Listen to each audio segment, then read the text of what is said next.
warahmatullahi wabarakatuh. Selamat pagi anak-anak kelas 5 yang hebat. Apa kabar kalian hari ini? Semoga semua dalam keadaan sehat ya. Tetap semangat walaupun kita semuanya masih belajar dari rumah. Nah, tentu saja kita masih belajar bersama PGRI Aji Barang. Nah, walaupun kita di rumah, kalian harus selalu jaga kesehatan ya. Ingat 3M-nya, memakai masker, selalu mencuci tangan pakai sabun, dan menjaga jarak. Nah, satu lagi yang tidak kalah penting, kita harus berdoa semoga pandemi ini segera berakhir sehingga kita segera belajar secara tatap muka di sekolah. Ini kita akan belajar matematika untuk materi pengumpulan dan penyajian data. Nah, tujuan pembelajaran hari ini nanti diharapkan setelah kalian menyimak video pembelajaran ini, kalian dapat memahami tentang data, kemudian memahami apa saja metode pengumpulan data dan dapat menyimpulkan sebuah data. Nah, sebelum kita mulai belajar hari ini, kita berdoa terlebih dahulu ya. Berdoa dimulai. Berdoa selesai. Nah, semoga dengan kita mengawali berdoa hari ini, semoga apa yang akan kita pelajari ilmunya dapat bermanfaat buat kita semuanya. Amin. Nah, sekarang kita langsung saja ke pengertian data ya. Data merupakan keterangan yang benar dan nyata. Nah, berdasarkan pemerolehannya, data dibagi menjadi dua, yaitu data primer dan data sekunder. Data primer yaitu data yang diperoleh secara langsung dari sumbernya. Contohnya hasil wawancara langsung, hasil observasi, pengisian angket, dan lain-lain. Jadi kita harus langsung bertemu dengan sumbernya ya, atau orangnya yang akan kita mintai datanya. Kemudian data sekunder yaitu data yang diperoleh melalui media perantara atau secara tidak langsung. Nah, sumbernya dapat berupa buku catatan, bukti yang telah ada, arsip, dan lain-lain. Jadi tidak perlu bertemu dengan orang atau sumbernya ya. Kita hanya cukup membuka catatan. Nah, sekarang ke metode pengumpulan data ya. Metode merupakan teknik atau cara yang dilakukan untuk mengumpulkan data. Jadi untuk memperoleh suatu data dapat dilakukan dengan cara yang pertama melalui tes. Data dapat diperoleh dengan cara melakukan sebuah tes. Ya, tentu saja kalian sering mengikuti tes atau ulangan ya di sekolah. Nah, kemarin juga kalian baru saja mengikuti PTS, penilaian tengah semester. Nah, itu tujuannya adalah untuk memperoleh data hasil belajar kalian selama setengah semester. Nah, kemudian cara yang kedua yaitu dengan cara bertanya secara langsung. Nah, jadi sebuah data juga bisa didapatkan dengan cara bertanya secara langsung. Nah, sebelum melakukan teknik ini, kamu harus membuat daftar pertanyaan terlebih dahulu. Ini seperti wawancara ya, seperti wartawan. Nah, salah satu contoh daftar pertanyaannya misalnya menanyakan tentang buah kesukaan. Bisa juga untuk menanyakan kegemaran atau hobi ya. Ini bisa dilakukan untuk memperoleh data kegemaran satu kelas misalnya. Kemudian yang ketiga yaitu dengan cara isian singkat.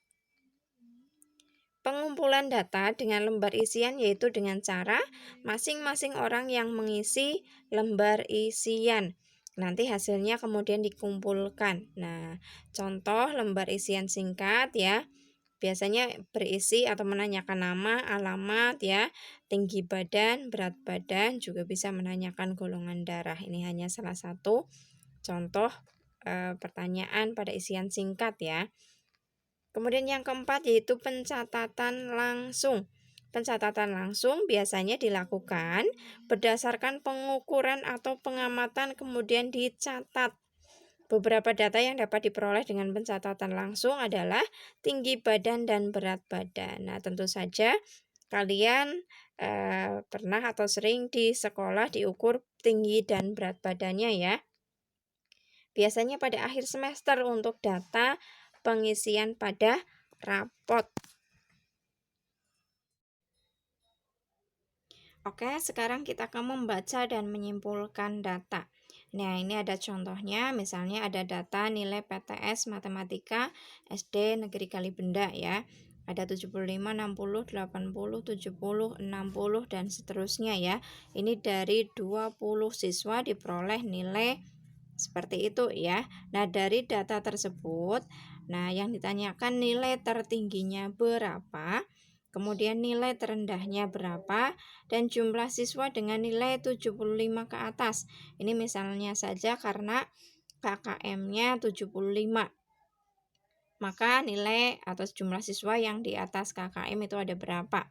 Nah, caranya seperti ini, kita tulis dulu tadi dari 20 siswa, pemerolehan nilai 20 siswa kita tulis, kita urutkan terlebih dahulu. Ya, kita urutkan dari yang terkecil sampai terbesar.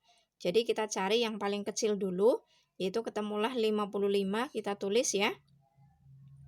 55, 60 ya, 60, 65 dan seterusnya ya sampai terakhir sampai 95. Nah, kalau sudah urut seperti ini, kita akan lebih mudah untuk menyimpulkan data tersebut ya. Nah, yang pertama tadi ditanyakan adalah nilai terendahnya. Nilai terendahnya kita lebih mudah, berarti yang pertama tadi ya, yaitu 55. Kemudian nilai tertingginya itu yang paling terakhir yaitu 95. Ya. Kemudian jumlah siswa dengan nilai 75 ke atas ada 11 siswa. Nah, kita bisa langsung hitung di sini ya, karena sudah urut. Kita dari 75, karena 75-nya ikut ya.